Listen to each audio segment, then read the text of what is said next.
Good morning, guys. Today we're shifting our focus a little bit closer to our own backyard. So if you remember from last week, we talked about what was going on in the North in the 1800s, textile mills, industry growing. And we also talked about life in the South as a planter, a plantation owner, and slavery and how that kind of played out a little bit financially in terms of making money and supporting or not supporting tariffs based on where you got your goods. So if you imported goods in the South, then you didn't want to pay extra money for them. But if you are part of the industry that makes those goods, you would like a tariff to be placed on other people's goods. So we talked about North and South. Today we're going to talk about moving west, and kind of cool that right in our own backyard, some of you literally, others just figuratively and nearby, the Erie Canal completely changed the shape of the United States. And the reason that we have a city called Syracuse is because of that Erie Canal. The reason New York City is so big and successful is because of this Erie Canal. I don't know how many of you guys have visited this. I think is the Butternut Aqueduct, that part of the Erie Canal, and that's a walking path that you can check out. And then some of you are familiar with Clinton Square in downtown Syracuse. And if you take a look over here, you should see that it looks kind of familiar. So right now there's a statue here, right here, Soldiers and Sailors Monument. But these buildings are still here. And this is Clinton Square, like the fountain in the summer. It's the ice skating rink during the winter. And you'll notice that this is all water. So the reason that Clinton Square looks the way it does is because it used to be home to the Erie Canal. So this is Erie Boulevard. It used to run right through the middle of downtown Syracuse. Now we have roads here instead, but this is set up as kind of a memorial to how we got our start. Okay. So it's easy for us to kind of take it for granted. It's right in our own backyard, but it really did change our country's history. So if you take a look at this map here, let's see if I can make a pen work. Okay. So we're about here. Okay. So we were right on the border of the original 13 colonies. And you hopefully remember that this border was formed by the Appalachian Mountains. Okay. So there weren't cars. There wasn't an easy way to get past those mountains. So they formed a natural boundary for our country for a long time. Then after the Revolutionary War, we took this land. This was the Northwest Territory, and it was reserved for Indians until Americans decided that that would be really useful land for us. So lots of fertile farmland there, and fishing and fur trapping. So as our country grows west, we need a way to get goods from this area to where most of the people lived, which is still kind of on the coast. And we talked a little bit a couple of weeks ago about how control of New Orleans was really important to that, because we could ship goods down the Ohio River and then down the Mississippi River and then to wherever it was needed on the East Coast. Okay, and that was the way that you would get anything, even from like Buffalo. It would be easier to do this whole trip than to do this, okay, because of the mountains, because of the terrain involved. So what we're going to see in a couple videos is the role in the Erie Canal in kind of connecting our country. So instead of doing this long sailing loop, we're going to be able to take a shortcut. So what I want to show you, let's see if we can get rid of the tools. Can I get rid of, but now I'm still on an eraser. So how do I actually get rid of the tools? And now my toolbar is gone. So that's a fun trick. If I was a toolbar.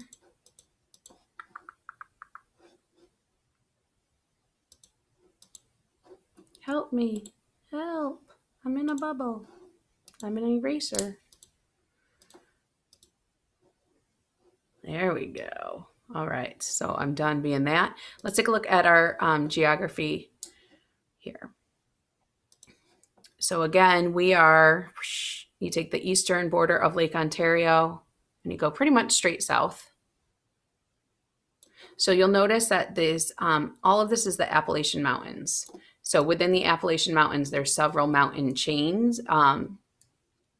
regions. So the Catskills are one, the Adirondacks are another, and these mountains reach all the way from Georgia up to Canada. And what I never realized until very, very recently is that this one break, the only break in these mountains, is the Mohawk River Valley. So the reason New York State was chosen to do this canal is because it's the only break in these mountains. So the canal goes on to connect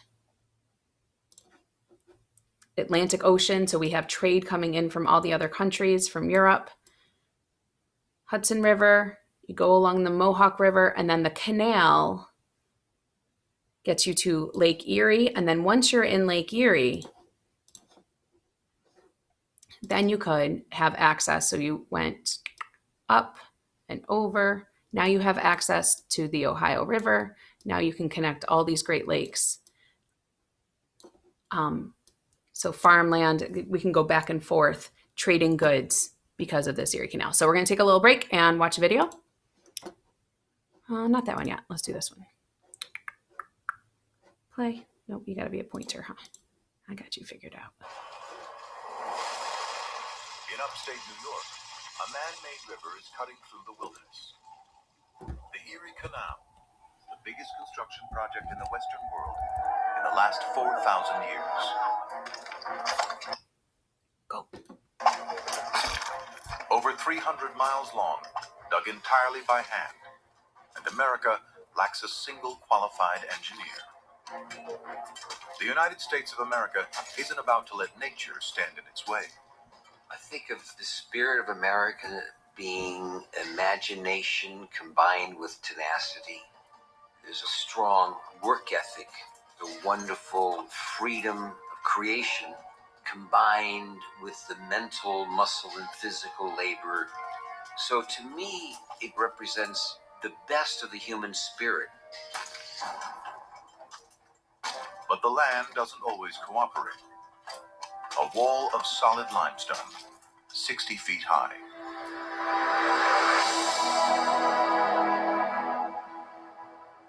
Just 30 miles from the finish line, Lake Erie. The canal will change everything, linking the Atlantic Ocean to the whole middle of America. It changes where people live and why, and turns the North into a global economic powerhouse. The man behind the canal is New York's gung-ho governor, DeWitt Clinton. Born to wealth, he won't take no for an answer. He wants to be president. Instead, he runs New York for 20 years. America was blessed with many inspirational leaders, and I think DeWitt Clinton had a real sense of how important New York could be for America.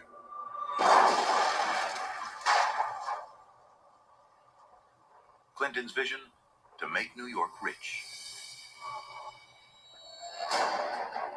Politically, the canal is a huge gamble. It's savaged in the press as dangerous and too expensive. They call it Clinton's Big Ditch, but it will change New York forever. It is a work more stupendous, more magnificent, and more beneficial than has hitherto been achieved by the human race. Entrepreneurship is about doing things where you don't know what it's going to look like, you don't know what it's going to be made of, you just have this instinct that you can do it and it'll work. Those guys had visions and did it. 50,000 men, 11 million cubic yards of rock, enough to fill the Rose Bowl 26,000 times.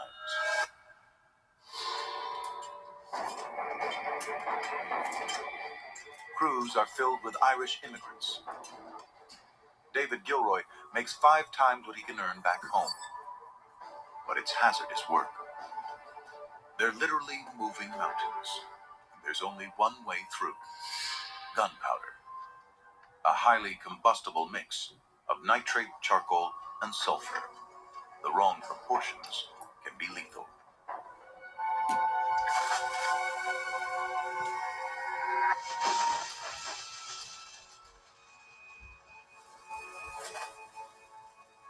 There's only one job that's more dangerous than lighting the fuse: going back to relight it.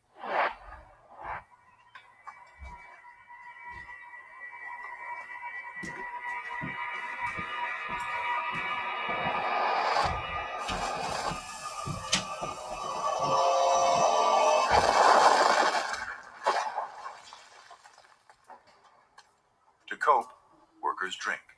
Whiskey calms the nerves and clouds the brain. An English tourist can't believe they're mixing alcohol and explosives. The Irish labourers grew so reckless of life that at the signal for blasting, they were just told their shovels over their heads.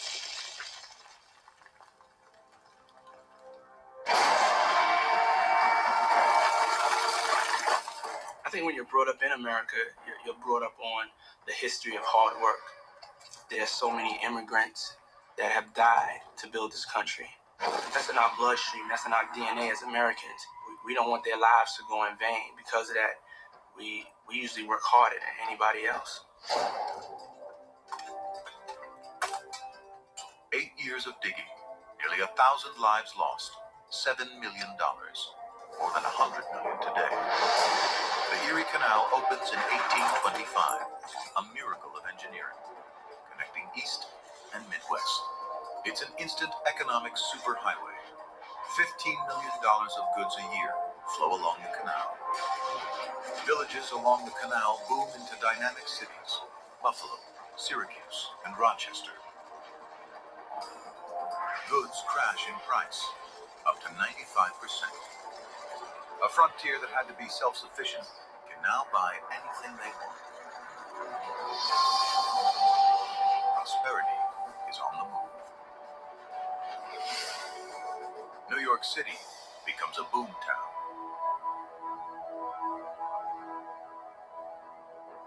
Wall Street takes off as a global financial center. The city quadruples in size and surpasses New Orleans as the nation's #1 port.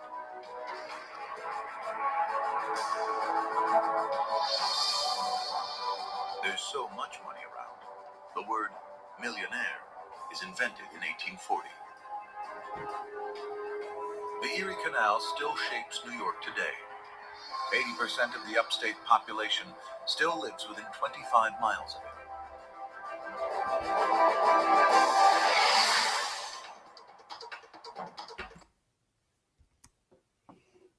All right. So if you think about where we are, literally placed in the world, it has a whole lot to do with the Erie Canal. So the reason that the city of Syracuse exists, the city of Buffalo, the city of Rochester, is all because of the Erie Canal. I just want to show you the picture. So this is, again, that what is now Clinton Square going through downtown Syracuse. And this is when it was the Erie Canal. And then compare that to today, what that same area looks like. So it's kind of a cool side-by-side comparison.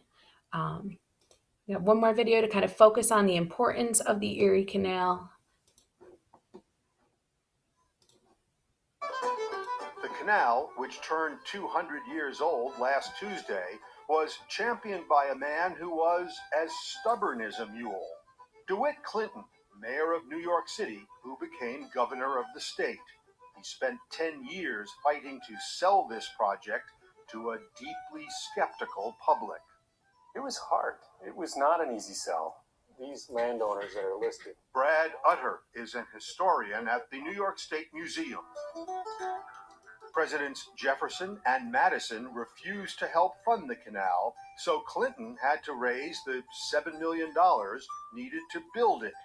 Some people thought it was a great idea, but not with my money. You're a little crazy because you're trying to go through swamps and virgin forest, and there's no labor, there's no machinery to do that kind of thing.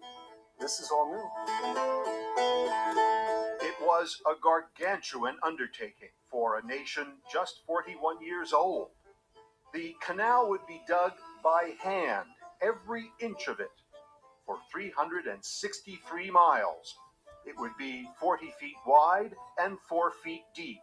83 locks would have to be built. But Clinton kept at it, financed the project with some state money and by selling bonds, and construction began July 4th, 1817. It was completed in just 8 years. On time, in advance, and under budget. Really? Yes. If only. Yeah. If only we could do that. It's many miles to Buffalo. Oh, that low bridge. A trip that could have taken 6 weeks before the canal now took less than 1 week and cost 1/10 of an overland trip. So as soon as it opened, the canal was overwhelmed with traffic, and it paid for itself with tolls in just 10 years. Over 100 years old. John McKee operates the locks in Lockport, New York. Sometimes there was a day or two wait just to get through the locks. Boats would be packed up on both sides of the banks right here. And of course, while they were lined up waiting to go through, they would spend their time and money in town here, and that added to the population here in Lockport. Population grew in towns all along the canal. Rochester, New York Mayor Lovely Warren traces the beginnings of her city to the canal. The Erie Canal was the foundation of Rochester. It was the foundation of our industry. And we were a flour mill city, and that's the way that Rochester first started to build itself up. Population started to grow once the Erie Canal came into fruition. But the canal also accelerated the western expansion of the nation. People and commerce were able to reach and develop what would become the American Midwest. A region that was isolated and landlocked was now connected via the canal and the Hudson River down to New York City and the world. Within a year or two, there were already calls of, hey, let's make it bigger. And they did. By 1862, the canal was almost twice as wide and twice as deep. People and goods and ideas flowed 24 hours a day in both directions. The impact that the internet has had on our culture and our society is very similar to the impact that the canal had. Sharing ideas, making things faster. The canal was used to bring slaves to freedom. And Part of the Underground Railroad. Part of the Underground Railroad. Frederick Douglass would bring slaves here and actually lead them to freedom. The first women's rights convention was held in Seneca Falls, a canal town. And Joseph Smith started the Mormon religion in Palmyra, along the shores of the canal. But the progress and prosperity was not shared by all. The canal was dug right through traditional Native American land, displacing many who lived there to make way for the commerce that grew steadily for decades, until the next great advance, railroads. The Iron Horse was there. The railroad was there to compete. And the canal was more efficient. You could pull more with less energy, and it's cheaper, but the railroad was fast. The railroad took passenger traffic first, leaving the canal boats to haul mostly freight. But by the 1950s, most of the freight traffic was gone too. Let the boats pass the next one. Today, most of the boats John McKee puts through the locks are pleasure craft. The gates are opened by motors that are a century old. McKee and most everyone who works on the canal system feels the history of what in its early days was derided as Clinton's ditch. Josh Pagan keeps digging today to keep the canal deep enough. I realized that I worked at a museum that stretched from the Hudson River to the Niagara River in Buffalo and connected us to Lake Ontario. The value of the canal cannot be measured anymore in tons of freight or numbers of passengers that it moves. But it is hard not to be moved by the canal itself and the achievement 2 centuries ago of just getting it dug. What it represents, I think, is American ingenuity and American spirit And so the fact that we still have this canal here today, I think it should be celebrated as long as we can keep it here.